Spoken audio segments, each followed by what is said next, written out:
Red China's battle plan. Divide and encircle. Conquer and enslave. This film tells how it all came about.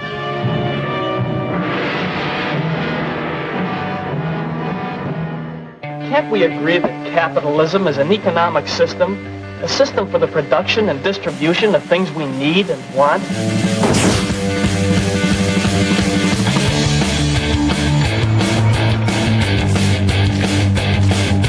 Well, it's easy to see that you have different ideas of what capitalism is. They're all in business to make profit. Of course they make a profit, and it's a good thing. That's the incentive that makes capitalism work. One of the first things you learn on the Chancellor course is that it's not actually money that makes the world go round. In fact, it sometimes seems that money actually makes the world go pear-shaped. No, it's credit that makes the world go round. Hello, on last week's programme we asked where the money went. This week, using the kind of back-to-front logic that would get you a top job on Wall Street, we ask, where does it come from? Okay, so, you got all your lifelines, that's phone a friend, 50/50, and an unlimited cash facility from the government. So, where does all the money come from? Is it A, savers? Could it be B, magic? Is it C, a secret stash in the Queen's underwear drawer? Or is it D, none of your business, you don't understand top-level economics, but out sunshine? Answer coming up after this bailout.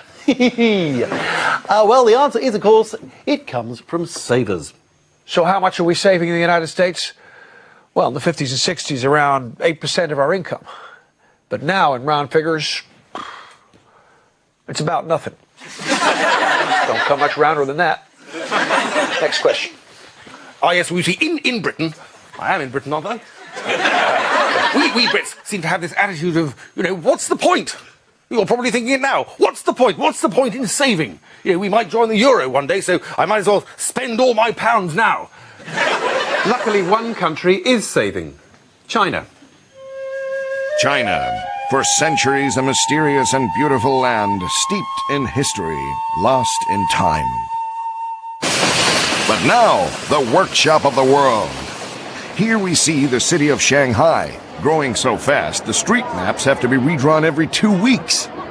In Britain, it's taken 2,000 years to make the city of London grow to the size of the city of London. In the Pearl River Delta, a city the size of London is built every year. China's population is 1.3 billion. At least it was at the beginning of this sentence. Let's put that in context. That's like 650 million Richard and Judys. Terrifying. 100 years ago, they said Chicago was the world's fastest growing city. Put on nearly 1.8 million people in 50 years. In Chongqing in China, they just did it in 6. 1.8 million people. Still, at least they're smaller than we are. China is now the world's second largest importer of oil, its second largest military power, and its second largest economy. You're still looking at number 1 right here. Well, I have a message for our little Chinese friends. Enjoy it while you can, because we're coming after you. Because you depend on us. Who else would take your toys, and your electrical goods, and your Olympic swimming medals? Oh, sure, a few other countries could probably fill the odd cart with stuff, but we take the lion's share. And I mean the male lion's share, in that we do very little of the actual work ourselves. So keep doing what you're doing, because there are 2 things Americans love: buying stuff and not paying much when it does buy that stuff. Oh, and the right to bear arms. 3 things. To some in the West, China's phenomenal growth represents a threat. That is why whenever I visit China, I think it's extremely important that we encourage China to improve its performance on human rights and the environment, for the same reason that I always encourage young politicians to read the Bible. It won't stop them, but it'll slow them down for a few years. In America, Nancy Pelosi, now the Speaker in the House of Representatives, fought for years to have China's most favoured nation status revoked. But Bill Clinton resisted. It's like when you have a large spider on the wall. Are you going to take your eye off the spider? Or are you going to give it most favoured arachnid status?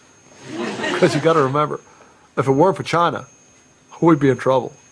According to popular legend, there are two things you can see from space: the Great Wall of China and the size of its foreign currency reserves. Right, time for a bit of fun. Our business editor, Robert Paston, joins me. Robert, love the outfit. Put this into some kind of context for me, could you?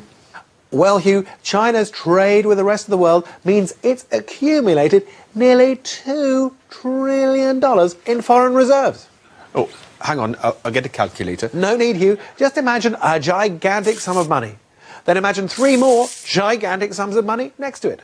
And then pop an extra $1 trillion on top of it, like a very expensive glacé cherry. There, you're getting close.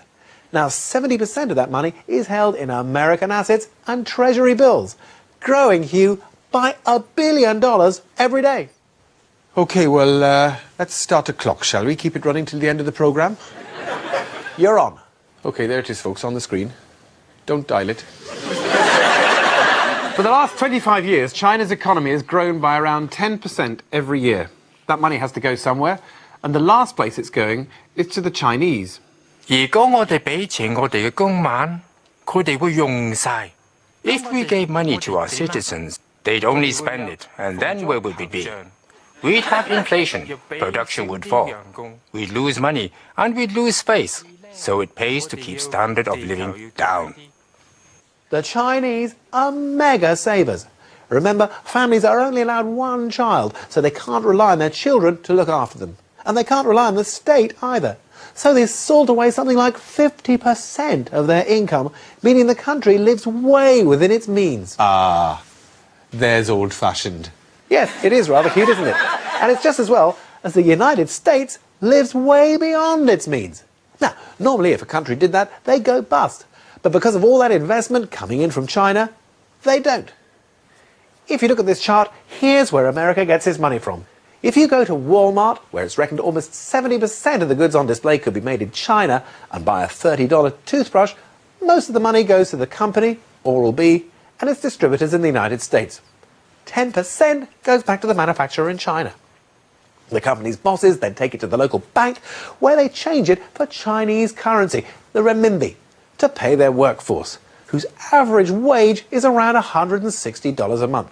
Now, the dollars must then be surrendered by the local bank to the People's Bank, where it's piling up at $1 billion a day.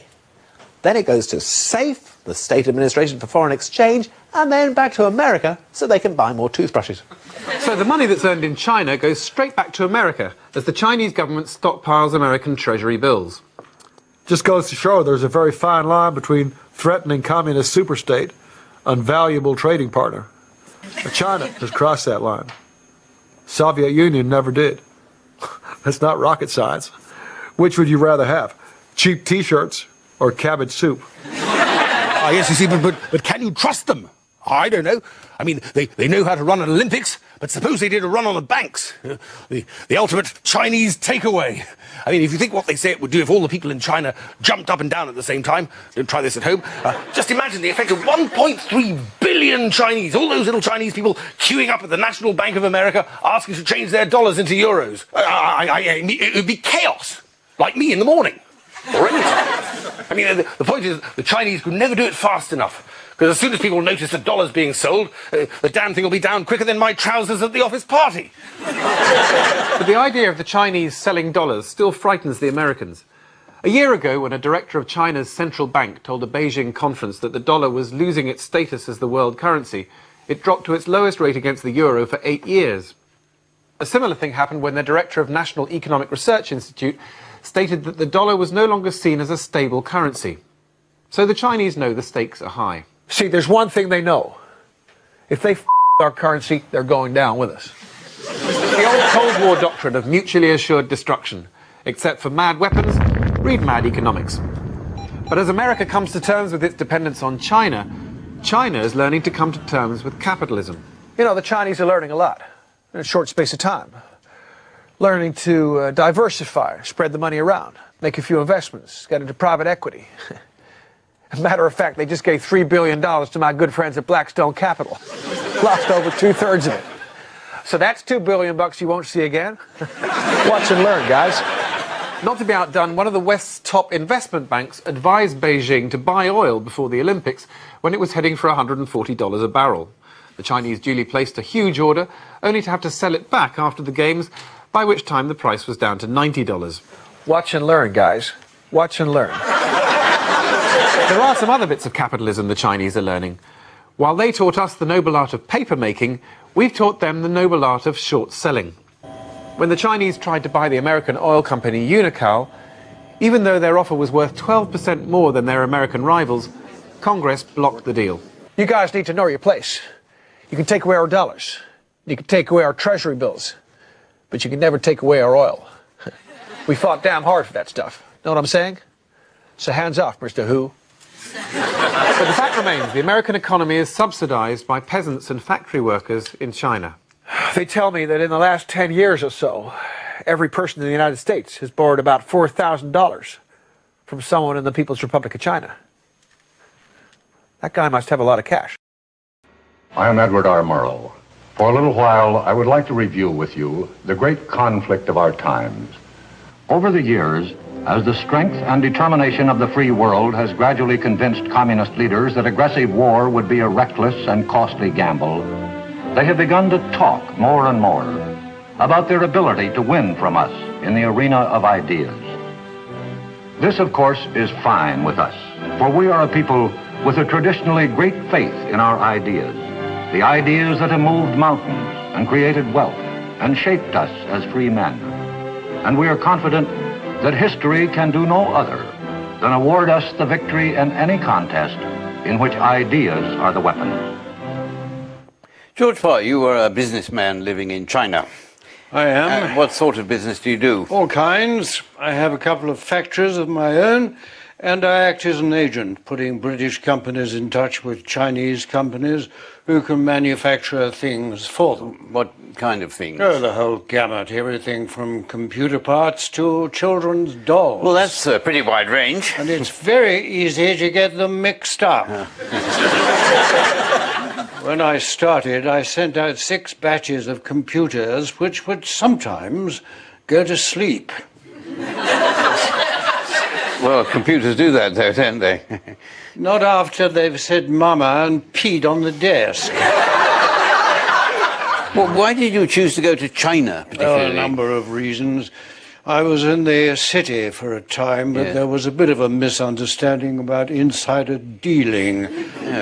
So I thought it was time to move on. And it seemed to me that China was very much where the action is. In what sense? Well, if you're looking for what makes the good life, you have to look at China.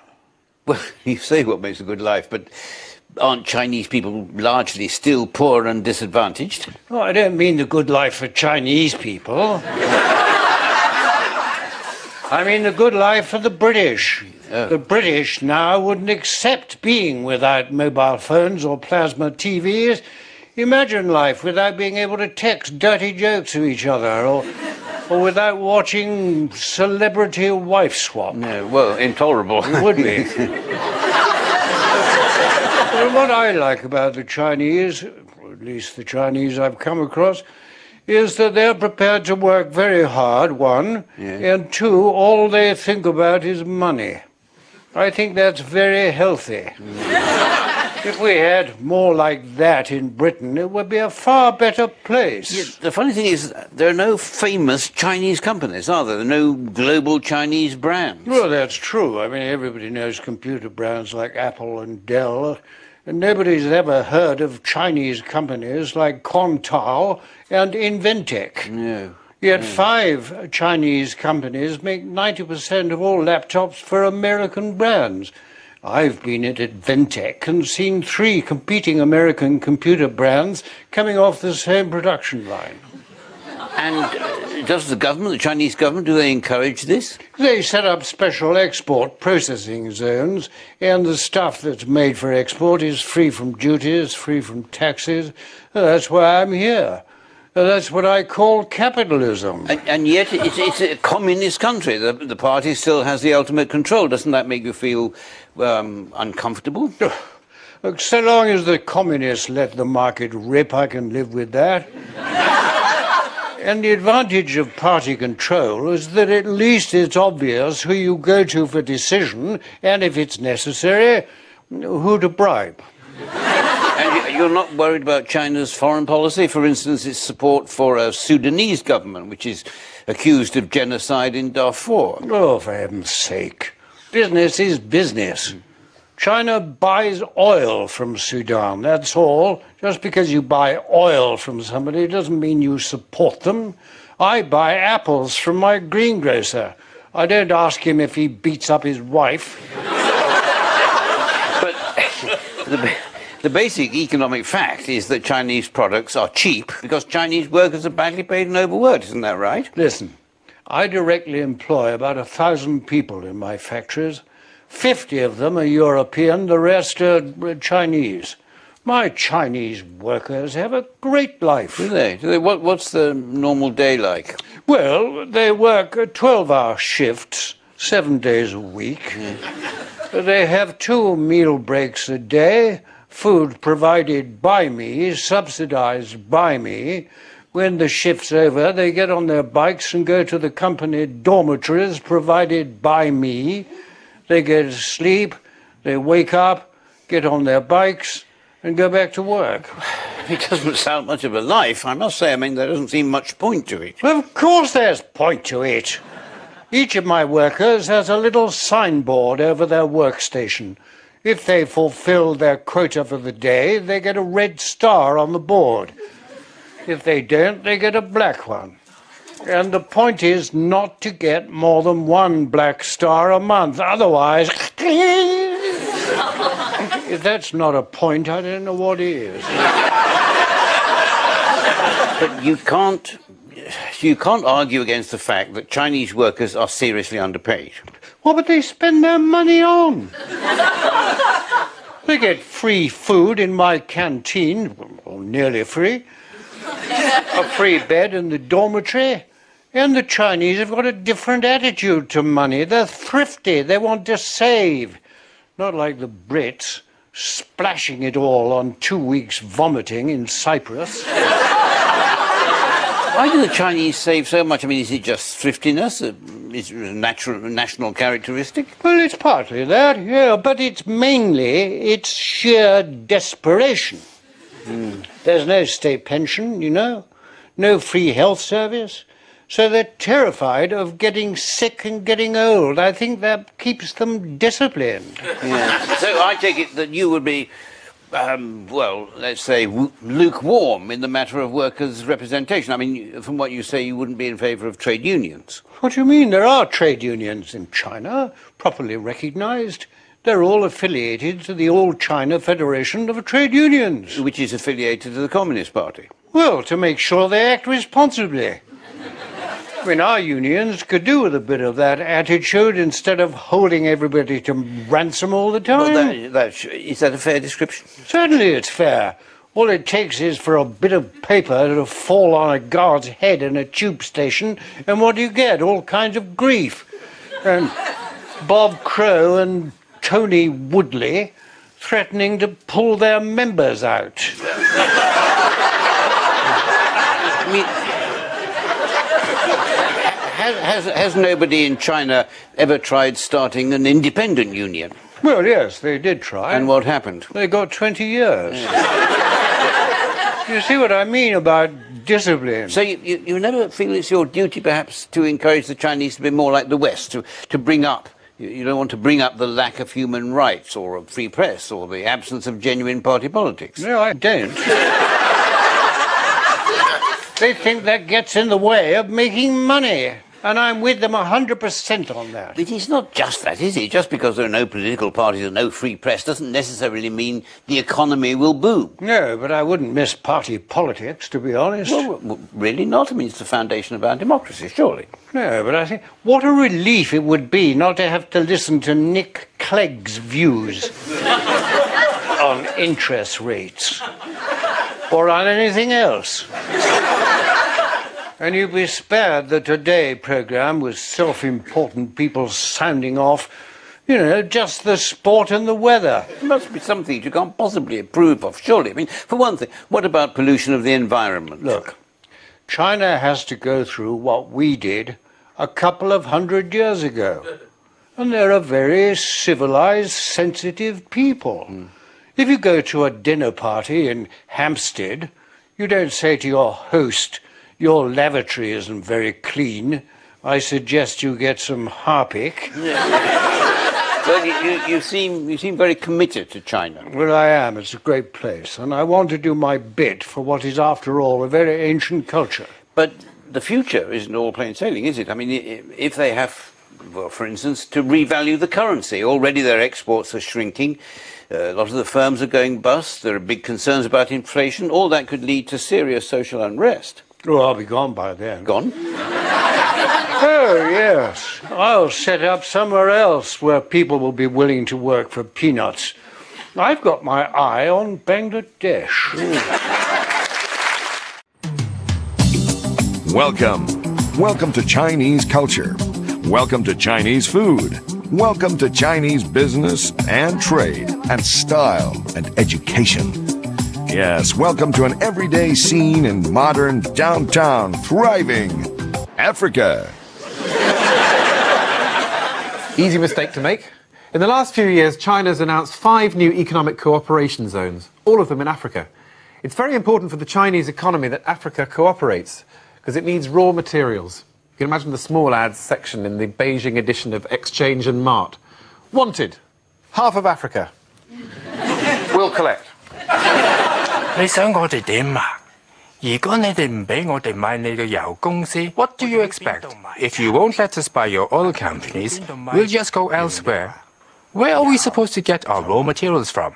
Like oil, copper, and timber. I mean, these things don't grow on trees. So a new Chinese adventure in Africa began.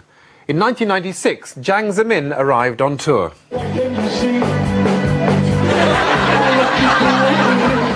He didn't exactly play the big stadiums, although he could have done because many of Africa's big stadiums were built by the Chinese in the 1960s as part of their goodwill strategy. Back then, China invested a lot of goodwill in Africa, building infrastructure like the 1,100-mile Tanzam Railway in about the same time it took British Rail to get from London to Dover. And working on other difficult projects like the Robert Mugabe Popularity Scheme. We have a saying in China that China was carried into the UN on the shoulders of our brothers and sisters in Africa. 不過佢哋唔係我哋嘅兄弟姊妹. They're not really our brothers and sisters. We just borrow things from them and don't give them back. In the 1980s, China had enough on its plate dealing with its own problems. After the Tiananmen Square massacre, or as the government put it, the Tiananmen Square misunderstanding, the country badly needed friends and influence abroad. So Jiang Zemin announced the next stage of China's Africa strategy. This time, it was all about trade. So what sort of figures are we talking about, Robert? In 1996, huge Chinese trade with Africa was worth $5.6 billion. 10 years later, it was worth more than 10 times that. In 2007, it was up to $65 billion. And the target for 2010 is $100 billion. Gosh, that's a lot. It certainly is. Eye-watering. Here, have a hanky. China's involvement in Africa goes back a long way. In 1414, natives on the east coast of Africa drew back their curtains, those who had curtains, and saw on the horizon a Chinese fleet of 62 ships, 100 auxiliary vessels, and 30,000 troops, giving rise to the popular African expression, "What the f*** is that?" It was Admiral Zheng He, known as the Grand Eunuch of the Three Treasures, and he was after one thing: giraffes. The Africans were happy for the chance to trade. To them, it was the arrival of the Kaching dynasty. So you see, we have long and peaceful history with Africa. Not like you in West and your kill indigenous populations first, ask questions later. But the last thing you should do is accuse the modern-day Chinese of acting like a colonial power. That would be the diplomatic equivalent of setting up a polling station in the middle of Tiananmen Square. When Jack Straw described the Chinese as a challenge for Africa and hailed them as the new colonists, the Chinese were spitting mad. I think it's important to remember that Jack Straw is no longer Foreign Secretary. So the message is quite clear. Don't mess with China. Say what you like about the Chinese, and Jack Straw certainly did, they do have one practice in common with former colonists in Africa. They use Chinese labour. Yes, the Chinese were back, and this time it was personnel. The workers in Africa speak our language. Well, they would. Most of them are Chinese. Today it's been suggested that there may be up to 4 million Chinese in Angola. In Khartoum it's said that under every stone you find a Chinese. But at least this time around the Chinese are actually employed by the Chinese. The only problem is the Africans aren't. Oh, yeah, but it's all a bit of a head scramble. Not my hair. On the one hand, mass immigration. I know what you're thinking. Well, I know what I'm thinking. Endeavour, hard work, an almost bendy willingness to go the extra yard. Can't fault it. And this is in Africa. Pickaninnies, watermelon smiles, all that stuff. But the Chinkies, different kettle of fish. Oh, yeah, well, they're foreign too, and communist to cancel each other out. A bit like the Great Wall, as broad as it's long. Look, what I'm basically getting at is what am I getting at? Africa is clearly vital to the Chinese, hence the establishment of FOCAC, the Forum on China-African Cooperation. Although to most Africans, the cooperation is the same kind of cooperation you get between a battery farmer and his chickens. 2006 was designated the Year of Africa, and no fewer than 48 African leaders came to Beijing for a huge coming-out party. They were greeted with flags and posters and a big picture of a man from Papua New Guinea, which would be in Africa if Africa was in a slightly different place, 7,000 miles to the right. They were also greeted with billions of dollars in investment, loans, aid and debt relief. The African Development Fund was worth $5 billion. During the 1990s, the British rather took their eye off Africa. I think looking back, there was a lot of concern about ethics and corporate responsibility and transparency, the kind of inconvenient hurdles that can make exploiting the developing world a really inefficient way to make profit these days. British involvement tended to be in the form of lectures, white elephants or Western economic ideas. In Zambia, Britain's Department for International Development spent £700,000 on improving nutrition and £56 million privatising the copper mines. I think it's perfectly fair to say to the governments of these countries, look, we know you're poor, we know you have great needs, but it's extremely important, if you're going to be serious about this, that you buy a state-of-the-art air traffic control system. The Chinese approach was different. Their Deputy Foreign Minister, Zhou Wenzhong, told a Western journalist, "We try to separate politics from business. You've tried to impose a market economy and multi-party democracy on these countries which are not ready for it." As far as the Chinese were concerned, ethics was just a county cricket team that was big in the 80s. We turn blind eye to human rights. If we started to lecture them about human rights, they might start to lecture us. And then where would we be? Well, in Taiwan, probably. Well, the West is good at the soft stuff, education, hospitals, organising flag days and so on, which gives African leaders a choice. Ultimately, it boils down to, do we get sermons from the West, or do we get what we want from China?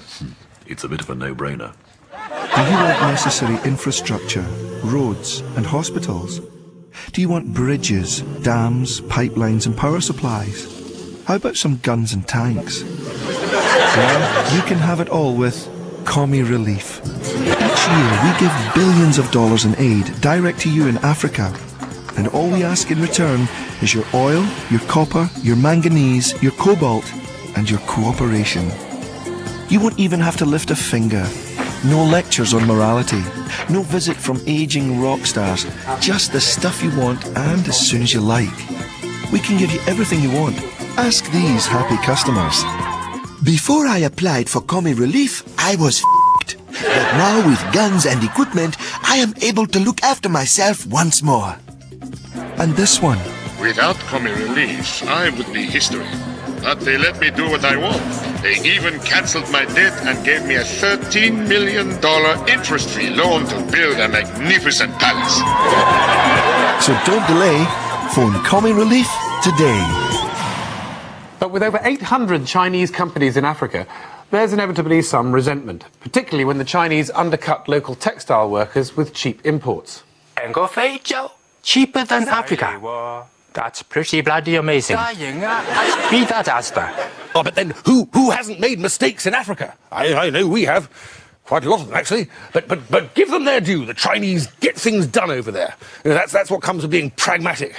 I think it was Deng Xiaoping who said, not to me, unfortunately, he said, "Who cares what cat looks like, so long as it catches mice?" Yeah. Well, actually, I'll tell you who cares, the mice. And in this particular analogy, the Africans are playing the mice. Bloody well, actually. But Africa's huge mineral resources have led to what's called the paradox of plenty and some interesting positions in the international league tables. Oh, yes, indeed. In 1984, interestingly enough, Gabon was the world's highest per capita consumer of champagne. Oh, yes. And in 2006, Equatorial Guinea, even more interestingly enough, 120th in the United Nations Development League, right, one above Sunderland, had the world's second largest GDP per capita. For the Chinese, though, the biggest prize was oil. By 2006, they were importing 3.5 million barrels a day from Africa. Well, it's one of God's little jokes, isn't it? Well, actually, come to think of it, one of his biggest jokes. A corker. When he was thinking where to put the oil, he thought, I know, let's put most of it in the Middle East, and why not park a good lot of it in Sudan? God's first law of geopolitics. Famine plus dictatorship plus mineral deposits equals trouble. Naughty God. I'm fed up with all this talk about genocide. What do you in the West know about genocide? You haven't done it properly for 60 years. Okay, you dabble a bit here and there in Yugoslavia, etc. But it is the feed of the chicken. It's a simple enough deal. China gets oil, Sudan gets arms. You know what really gets me? The fact that all they're interested in is oil. And they could do it with only 10,000 guys. In Iraq, we needed more than 200,000. And those are troops we need elsewhere, like in Africa. And that's why we established in 2007 our African Command. It's a military command for Africa, because it's a big country with a lot of oil. And that means we need our soldiers there. And they're getting closer. You know, right now they're based in Stuttgart. And as soon as we find someplace in Africa that'll take us, we'll be there before you can say mission accomplished. You know, I know there's a lot of talk of the Chinese army going into Darfur. Well, we'd want to know about that.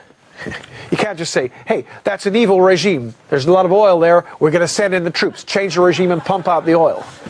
What kind of country would do a thing like that?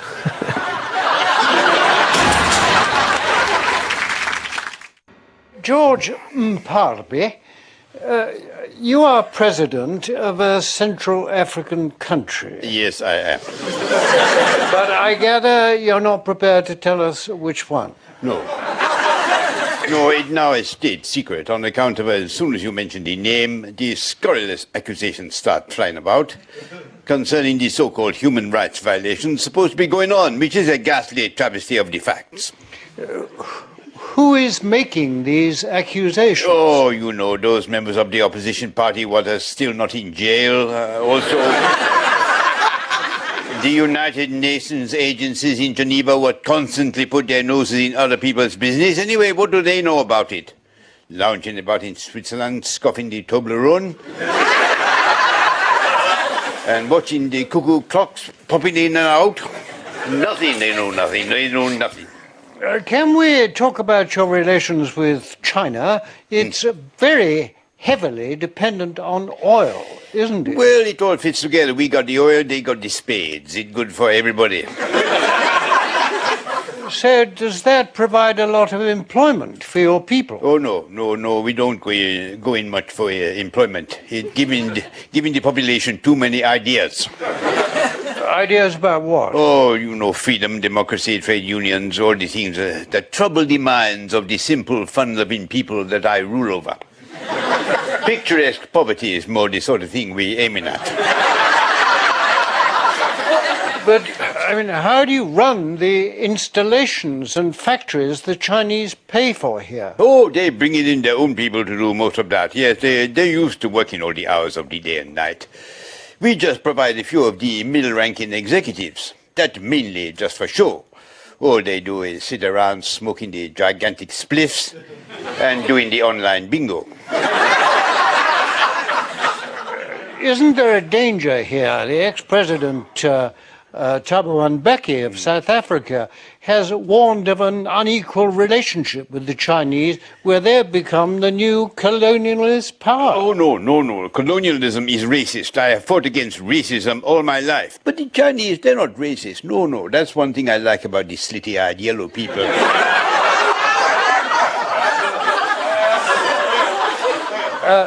So it's just a commercial partnership? You have hit the nail on the head.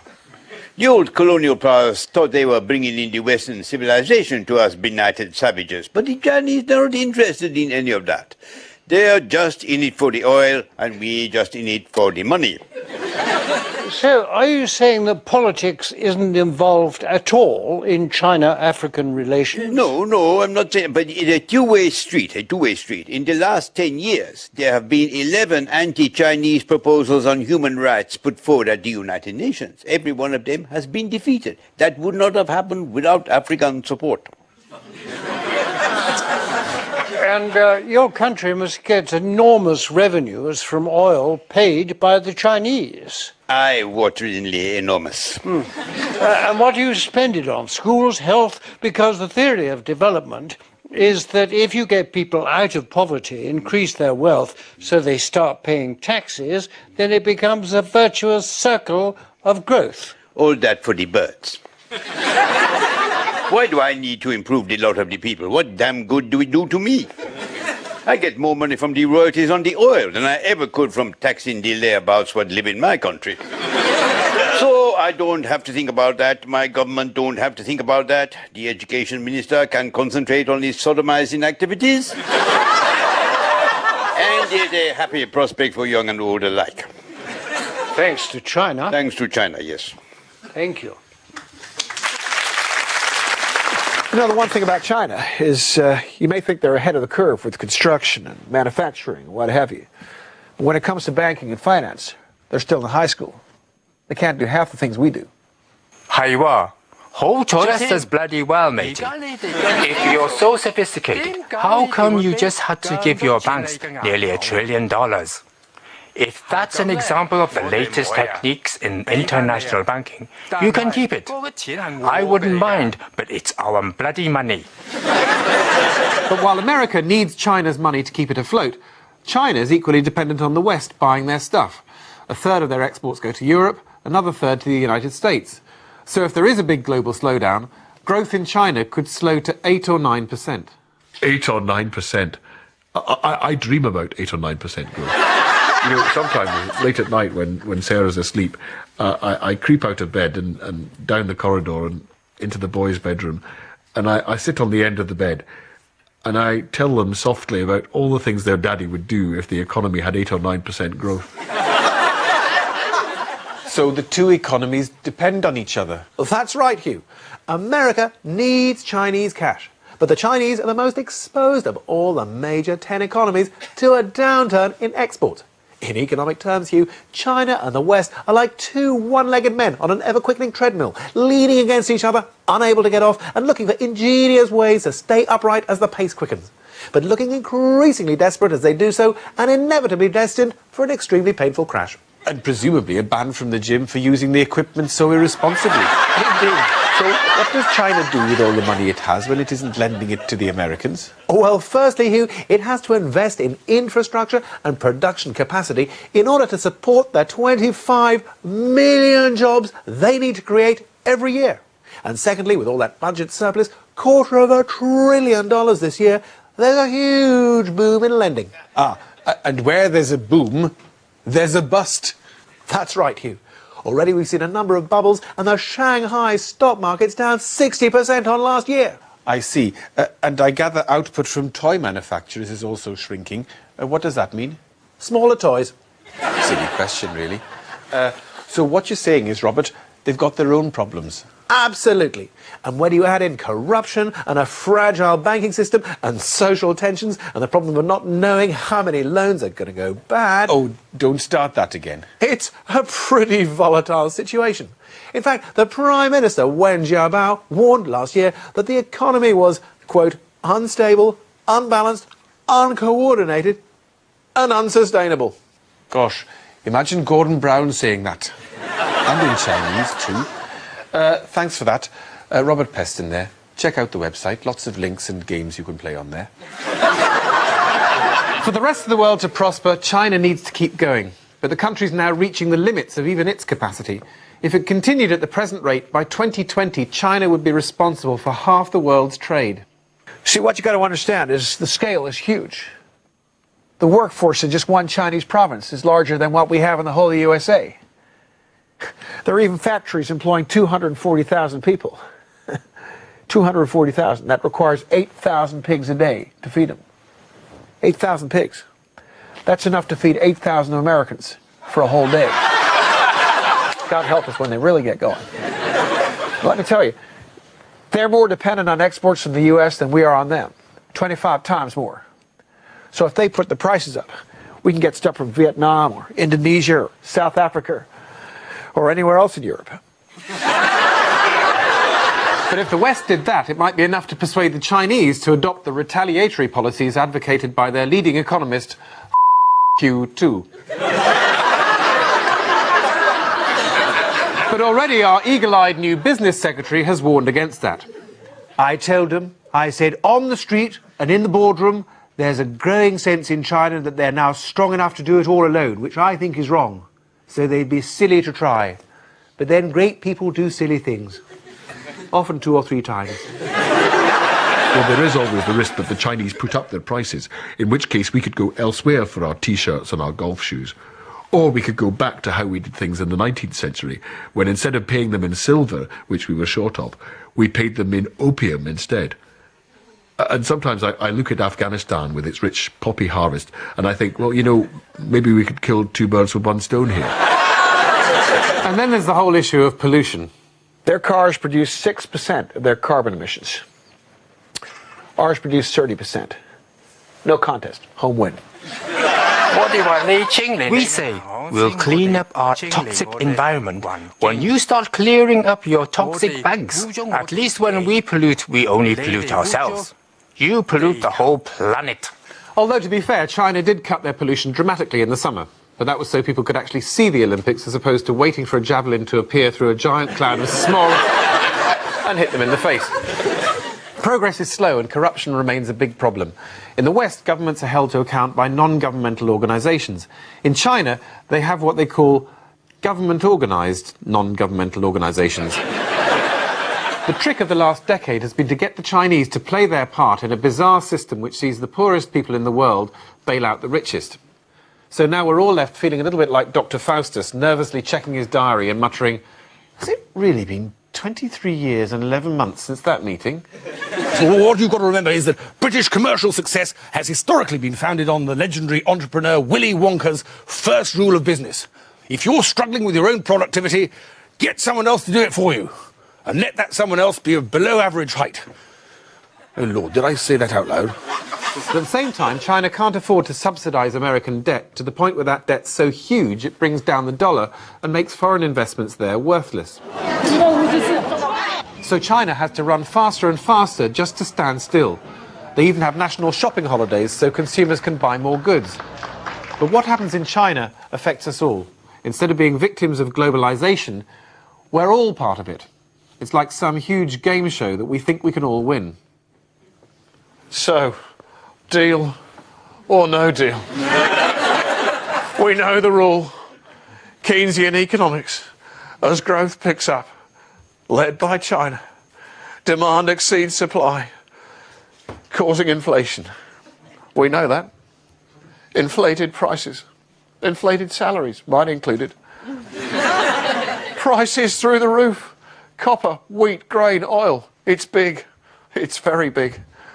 Rising markets mean a boom in speculation, followed by a bust and a crunch and a recession. And, oh! It's the banker. Now remember, he was hoping to get out of derivatives and into oil. Hello? Yes, sir. He's not happy. He's not happy at all. But he is prepared to make us an offer. A very generous offer. A hugely generous offer. He says, can we all sit down together and sort it out? Because it's doing his bloody head in. Deal or no deal? I'm John Wayne. Is there any better or equal hope in the world, Lincoln asked, than the ultimate justice of the people? We Americans believe there is not. The stonework of our national life is made of this belief. From this belief in man as a responsible being flow the beliefs in his other qualifications which we accept, usually even without bothering to think about them, as parts of that vague condition which we call the American way. His ability, indeed his right to explore the truth in all things. His ability to govern himself. And his ability to handle his own economic problems. But while capitalism's on the ropes in the West, in China, it's advancing. Already 1/3 of Chinese companies are private, with another third foreign-owned, leaving only a third in state ownership. It's funny, isn't it? The Chinese government are pushing companies into the private sector as fast as we can take ours into the public sector. Who'd have thought it? 我哋喺中國話，中堂同埋 boss 見面。喺左手邊有共產黨。We have a saying in China: the two leaders, Hu Jintao and George Bush, come to a crossroads. To the left is communism. To the right is capitalism. We say Bush signals right, turns right. Hu Jintao signals left, but turns right. But this is now a very old joke. Now you all turn left, we all turn right, and all crash into each other. As Mao said, it's a funny old world.